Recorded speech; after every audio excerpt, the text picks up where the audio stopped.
A professor at the respected Massachusetts Institute of Technology is joining the growing list of those questioning the alleged evidence of the Syrian government's use of chemical weapons in Idlib last week. Professor Theodore Postol reviewed the White House intelligence report, which was declassified Tuesday, and says what the administration believes to be irrefutable evidence is, in his opinion, inconclusive. RT's Alexei Arashevsky spoke exclusively with the professor. Here's the rest of his interview. Professor, you also said in your assessment of this report that this draws the analogies back to 2013 when the accusations against the Assad government of using chemical weapons in Ghouta attack, killing more than 100 people. You were actually investigating 2013 incident as well and came to conclusion that the U.S. intelligence may have been wrong there again. Can you specify what kind of analogies that we're dealing with here? I think this is an indication that there is something extremely problematic in the American national system with regard to the use of intelligence.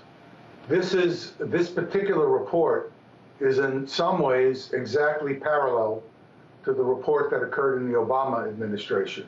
Factual claims that could not be true. Let me give you an example.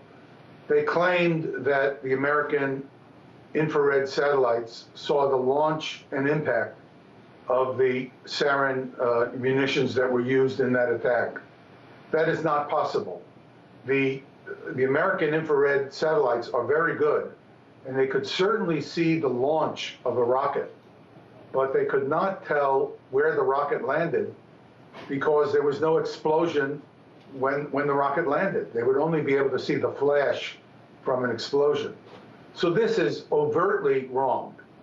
And no intelligence, I want to underscore, no American intelligence expert who knows anything about their business would have argued that this data was available. So that was fabricated. But what it indicates is a willingness on the part of high-level people in the White House to distort, to use intelligence claims that are false to make political points and political arguments. And this is a serious, intolerable situation.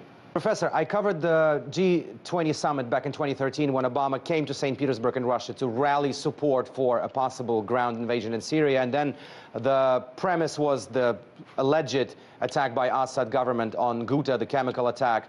Now as you're saying, we're facing a very similar situation. Do you think it can actually go into investigation on the ground, something that Moscow has been demanding? What I think a rational approach would be for there to be two investigations. There should be an international investigation, probably under the UN, since both the Russian and American sides have at some level vested interests, but some organization like the UN, where of course the Russian and Americans can provide their input and their arguments. And then there needs to be a second investigation. This would be an American investigation. And we need an investigation into how such a false intelligence report could be generated at the highest levels of our government. This is very serious. This confrontation with Russia has some potential to escalate, and if it's escalating over false intelligence claims, that is very serious. And in addition, I would argue that such an investigation of this report should also include a complete investigation of what happened when Obama was initially misled into thinking that there was an attack by the Assad government. We know that Obama was told, after he initially believed it was the Assad government, he was told that it was not necessarily the case.